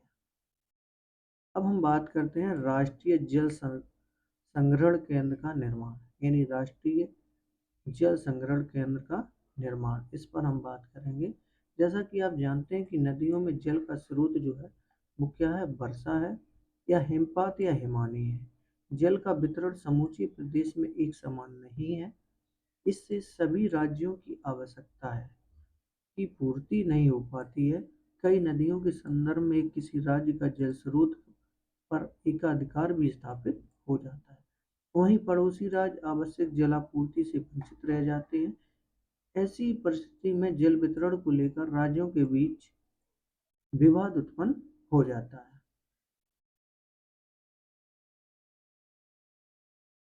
अतः केंद्र सरकार को चाहिए कि वह राष्ट्रीय जल संग्रहण केंद्र का स्थापना करे और राज्यों को आवश्यकता अनुसार जलापूर्ति करें। इससे न केवल राज्यों के विवाद को हल किया जा सकेगा, बल्कि बाढ़ एवं सुखाड़ पर काबू पाया जा सकेगा। अंतरराज्य स्तर पर नदियों को जोड़ने की योजना इस दिशा में एक प्रभावशाली नीति हो सकती है, लेकिन इसके कार्यान्वयन को लेकर अनिश्चितता का माहौल बना हुआ है। क्या आप जानते हैं कि जल में घुले रासायनिक अपशिष्ट पदार्थ अम्ल वर्षा को जन्म देते हैं? ध्यान रखें कि जल में घुले रासायनिक अपशिष्ट पदार्थ जो हैं अम्ल वर्षा को जन्म देते हैं। मानव जीवन पर अपवाह तंत्र का प्रयोग।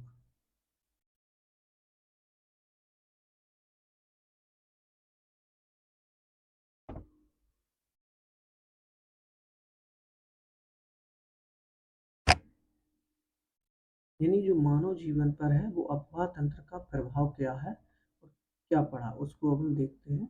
जैसा कि पूर्व में भी कहा चुका है कि नदी अपवाह क्षेत्र मानवीय सभ्यता एवं संस्कृति की जननी है। भारत के आर्थिक विकास में नदियों का स्थान महत्वपूर्ण रहा है। नदियां आदिकाल से ही मानव जीवन गतिविधियों का साधन रहा है। नदियां विभिन्न सभ्यताओं और संस्कृतियों की जन्मस्थली के साथ मानव सभ्यता का पालना भी है। नदियों के जलप्रपात जल विद्युत शक्ति उत्पादन केंद्र के साथ साथ पर्यटन के आकर्षक केंद्र भी हैं। प्राचीन काल में सड़क एवं वायुमार्ग के साधन के अभाव में यह परिवहन का सर्वाधिक उपयुक्त साधन था, जो आज यहाँ राष्ट्रीय जलमार्ग का भी विकास हो रहा है। सामरिक दृष्टि से भी नदियाँ आज उपयोगी हो गई हैं। देखते हैं आगे कि नदियों के प्रभाव की वजह से कृषि भूमि का आज 40% भूभाग जलोढ़ मिट्टी से ढका हुआ, क्योंकि जलोढ़ मिट्टी जो है उत्पादन क्षमता में सबसे अधिक है। जो नदी घाटी डेल्टा और तटीय प्रदेशों में फैले हुए हैं, गंगा सिंधु या गंगा ब्रह्मपुत्र के डेल्टा एवं मैदानी क्षेत्र में जलोढ़ की प्रचुरता है। उत्तर बिहार में जैसे देखते हैं तो कोसी, बागमती और गंडक आदि नदियां जो प्रतिवर्ष बड़ी मात्रा में जलोढ़ का निक्षेप करती हैं, जिससे मिट्टी की उर्वरता बनी रहती है। यानी जो जलोढ़ मिट्टी है वो उर्वरता के रूप में सबसे आगे है। वर्तमान में अगर हम देखें तो परिवेश में नदियां एवं बहुउद्देशीय परियोजनाओं का विकास हुआ है। इनमें से कुछ तो पूर्ण हो गए हैं और कुछ भी निर्माणाधीन है। इन उद्देश्यों की पूर्ति के लिए नदियों पर कई बांध लगाए गए हैं, जिससे मानव निर्मित नहर एवं झीलों का विकास हुआ है। और ऐसे नहर एवं झील जलाई जलीय जीवों के लिए उत्तम है। ये क्रीड़ा स्थली होने के साथ साथ पर्यटन के सुरम्य स्थल भी है। इन बांधों के बन जाने से बाढ़ पर नियंत्रण करने, नौकायन के मार्ग विकसित करने, जलीय जीव के प्रजनन करने, मृदा अपरदन को रोकने या जल विद्युत उत्पन्न करने, वनों के विकास करने जैसी महत्वाकांक्षी योजनाओं को बल मिला है। भाखड़ा नागल जो कि सतलज नदी की एक परियोजना है।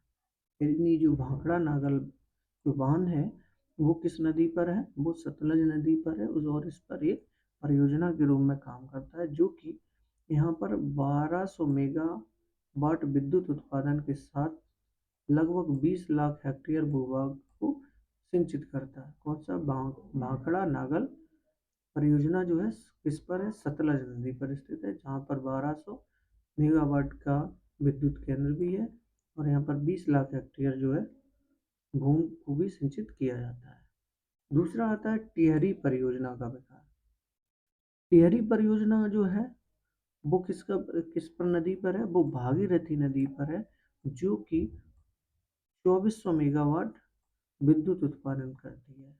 यानी अगर भाखड़ा नागल सतलज नदी पर है जो कि 1200 मेगावाट विद्युत उत्पन्न करती है, और जो टिहरी परियोजना है वो भागीरथी पर है, भागीरथी नदी पर है, जो कि 2400 मेगावाट उत्पन्न करती है। बिहार में अनेक परियोजनाएं प्रस्तावित हैं, जैसे सोन परियोजना को छोड़ से सभी नदी घाटी परियोजना अभी निर्माणाधीन है। पंडित नेहरू यानी जो प्रथम प्रधानमंत्री थे, इन्होंने नदी घाटी परियोजना को आधुनिक भारत का मंदिर कहा था।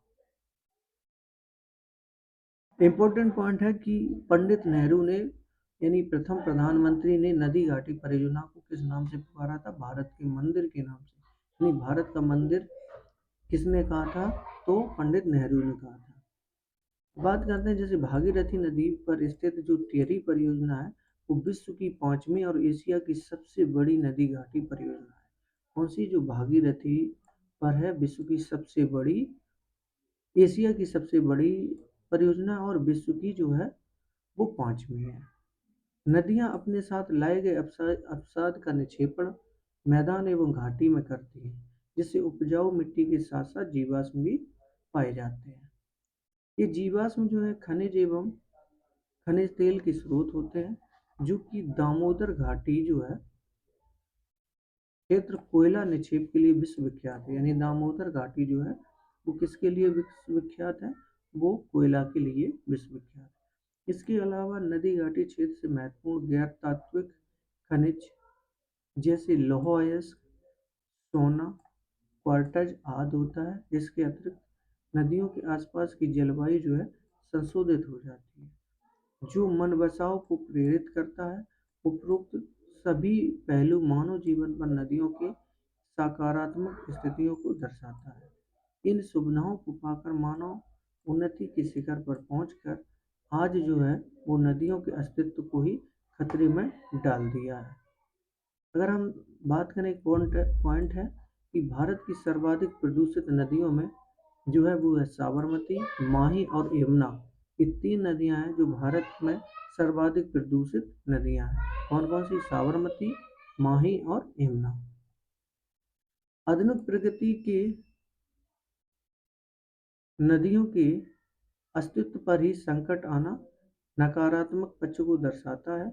नदी एवं झील के जल का प्रदूषित होना अंततः मानव सभ्यता के विनाश का ही वातावरण बनता है।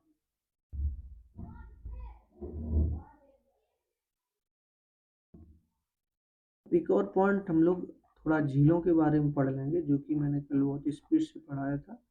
आज उसको एक बार फिर से रिपीट कर लेते हैं और फिर इससे बनने वाले प्रश्नों को देख लेते हैं।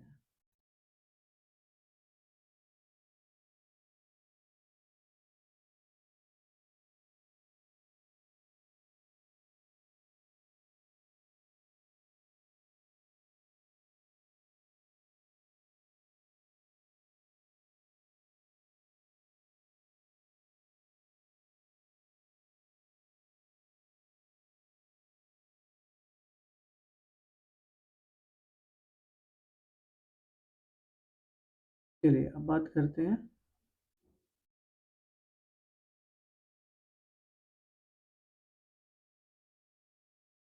झील, जिसे जलाशय भी बोलते हैं। कश्मीर स्थित जो है डल तथा वुलर झील जो है वो नैनीताल राजस्थान का सावर झील, यानी कश्मीर स्थित जो है, जैसे कश्मीर में है डल झील, वुलर झील,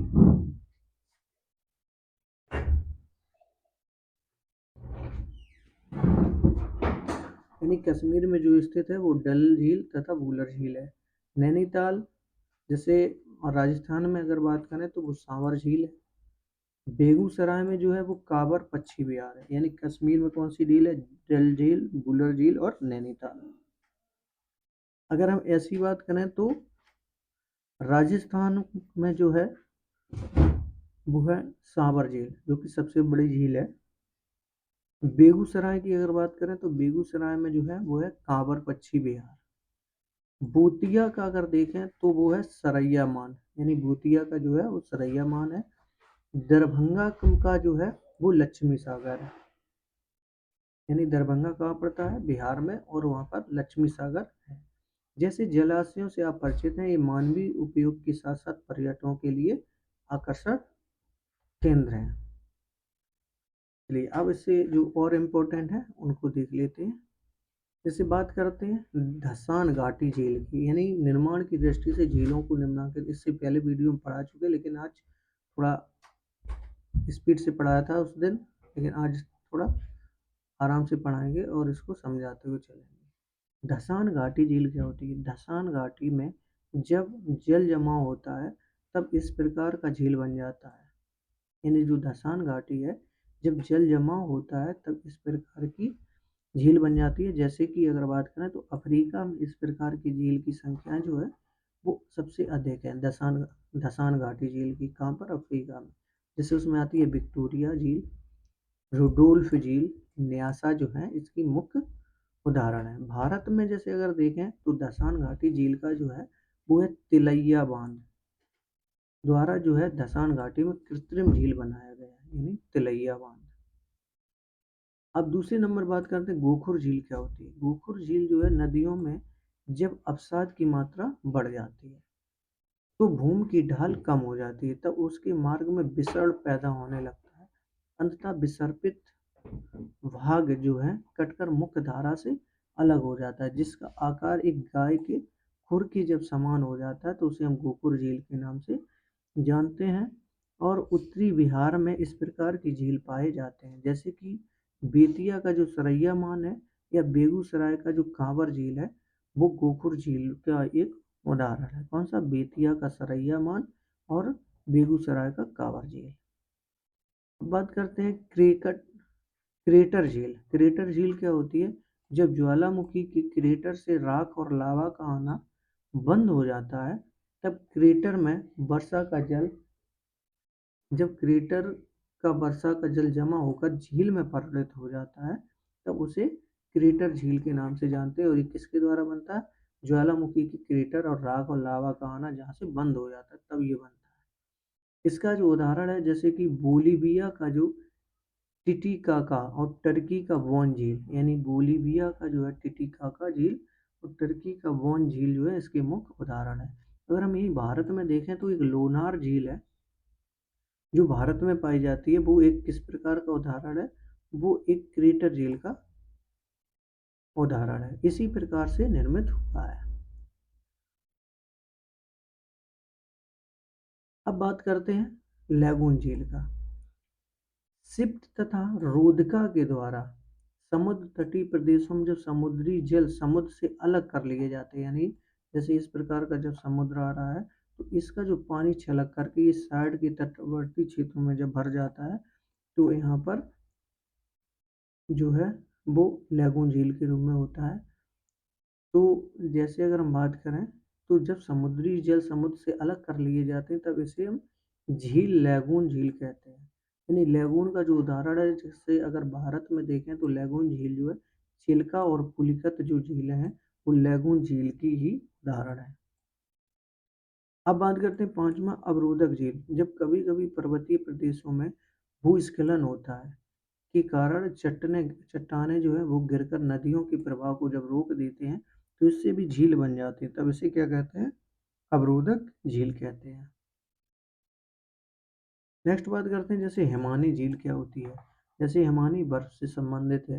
हिमालय क्षेत्र में हिमानी द्वारा निर्मित झीलों में जैसे जम्मू कश्मीर की जो नैनीताल झील है, भीमताल है, सात ताल है, और इसके हिमानी झील के ही मुख्य उदाहरण है। अब उसके बाद बात करते हैं लास्ट, जम्मू कश्मीर में बूलर झील जो है वो एक मीठे पानी की झील है। यानी जो जम्मू कश्मीर में बूलर झील जो है मीठे पानी की और भारत की सबसे बड़ी झील है। यानी भारत की सबसे बड़ी झील कौन सी है मीठे पानी की? वो बूलर झील है। जल विद्युत पैदा करने के लिए नदियों पर बांध लगाए जाने वाले से भी झील का निर्माण हुआ है। जैसे भाखड़ा नागल परियोजना जो कि सतलज नदी पर बनी हुई है, कि विकास से गोविंद सागर झील का निर्माण हुआ। यानी भाखड़ नागल परियोजना के विकास से ही गोविंद सागर झील का भी निर्माण हुआ है। लोकतक एवं बड़ियानी जैसे कई मीठे पानी की झीलें के साथ साथ राजस्थान का लवण युक्त जो है, यानी जो खारी झील है राजस्थान की, वो है सांवर झील। इसी प्रकार की झील है, यानी भूगर्भिक क्रिया से निर्मित झील है। इस प्रकार से प्रायः यह देखा गया कि मरुस्थलीय अथवा अर्ध शुष्क क्षेत्रों की झीलें जो है वो खारे पानी की झीलें होती हैं, जबकि ठंडे प्रदेशों में पर्वतीय क्षेत्रों की झीलों का जो कैसा जल होता है? मीठा जल।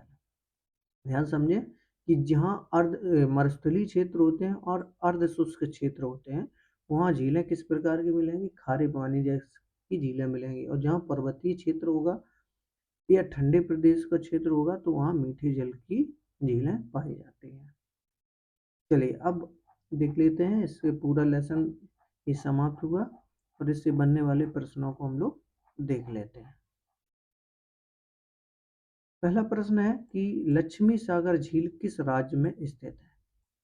जैसा कि हम पढ़ चुके हैं, लक्ष्मी सागर जो झील है वो बिहार राज्य के दरभंगा क्षेत्र में स्थित है। यानी लक्ष्मी सागर झील है वो बिहार के दरभंगा में स्थित है। कौन सी लवणीय झील है? जैसे कि बूलर झील, डल झील, ये सब, और गोविंद सागर, ये क्या है? मीठे जल की झीलें हैं। तो इसका ऑप्शन नंबर का सही होगा, यानी जो सामर झील है वो एक लवणीय झील है, यानी खारे, जो कि कहाँ पर स्थित है? राजस्थान में स्थित है। तीसरे क्वेश्चन की बात करते हैं, गंगा नदी पर गांधी सेतु किस शहर के निकट अवस्थित है? जैसा कि हम पढ़ चुके हैं, तो जो गांधी सेतु है पटना क्षेत्र में स्थित है, यानी बिहार के पटना क्षेत्र में स्थित है। अब बात करते हैं नेक्स्ट कि कौन सी नदी भ्रंश घाटी से होकर बहती है? बहुत इंपॉर्टेंट क्वेश्चन है जो कि हम लोग पढ़ेंगे। भ्रंश घाटी से कौन सी नदी बहती है, तो हम लोग एक बार देख लेते हैं इस नदी को। जैसे कि महानदी कृष्णा और तापी और तुंगभद्रा। ये जो है इसमें से कौन सी नदी जो है वो भ्रंश घाटी से होकर बहती है। तो इसमें जो राइट आंसर है वो हमारा महानदी है, यानी महानदी जो है वो भ्रंश घाटी से होकर बहती है। कौन सी नदी प्रायद्वीपीय भारत की सबसे लंबी नदी है? तो इसका भी राइट आंसर हमारा घ होगा। महानदी जो है प्रायद्वीपीय भारत की सबसे लंबी नदी है। सिंधु जल समझौता कब हुआ था? ये सिंधु जल समझौता जो हुआ था वो हुआ था 1960 में। इसको हम एक बार रिपीट कर लेंगे। सांगपो किस नदी का उपनाम है? तो जो सांगपो है वो ब्रह्मपुत्र नदी का उपनाम है। ऑप्शन नंबर ख राइट है। इनमें से गर्म जल का जलप्रपात कौन है? तो ये गर्म जल का जो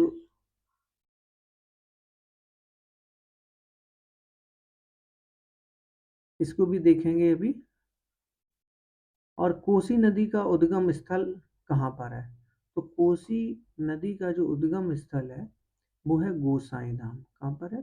गोसाई धाम। मेरी ऑप्शन नंबर 10 का जो राइट आंसर है वो ग नंबर है। अब हम देख लेते हैं कि इनमें से गर्म जल का प्रपात कौन सा है। इस प्रश्न को देखेंगे। और एक प्रश्न और बनता है हमारा सिंधु जल समझौता, और एक है भ्रंश घाटी। इसको हम नदियों में से अभी हाल देख लेते हैं।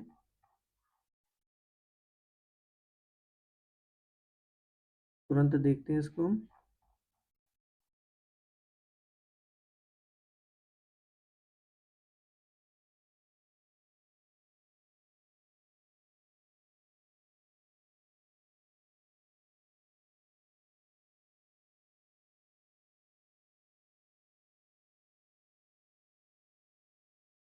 देखते हैं कि महानदी जो है प्रायद्वीपीय भारत की बंगाल की खाड़ी में प्रभावित होने वाली तीसरी या सबसे लंबी नदी है।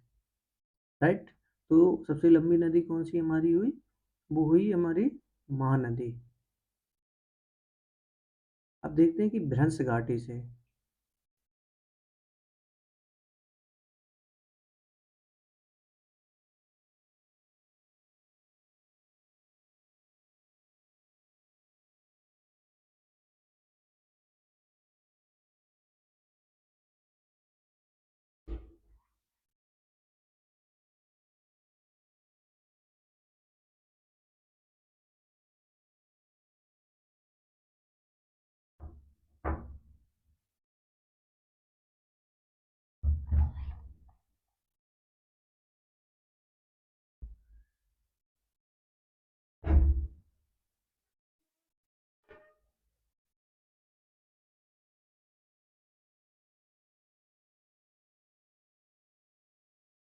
नर्मदा जो नदी है वो भ्रंश घाटी से निकली हुई मध्य प्रदेश के अमरकंटक के यानी नैकट मैकाल की पहाड़ी से निकलने वाली जो नर्मदा नदी है वो एक भ्रंश घाटी से बहती है। सॉरी, उसमें महानदी ना होकर के कौन सा है? नर्मदा घाटी हमारा राइट आंसर है। इस प्रकार से और देख लेते हैं हम एक क्वेश्चन। कोसी नदी जो है मैंने बताया गोसाई थान से निकलती हुई है।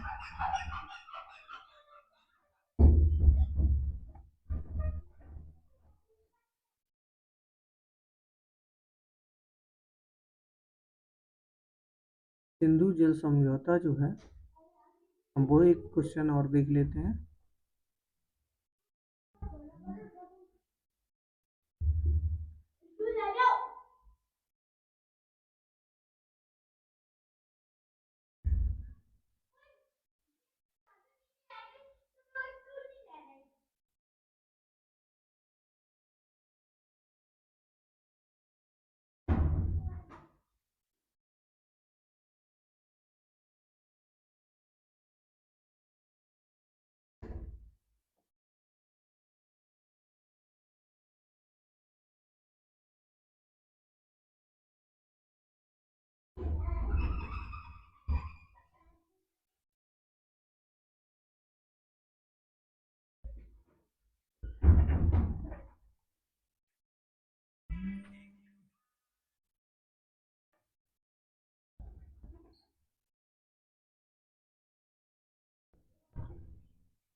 तो इसमें प्रायद्वीपीय भारत की सबसे लंबी नदी कौन सी निकली? हमारी महानदी है।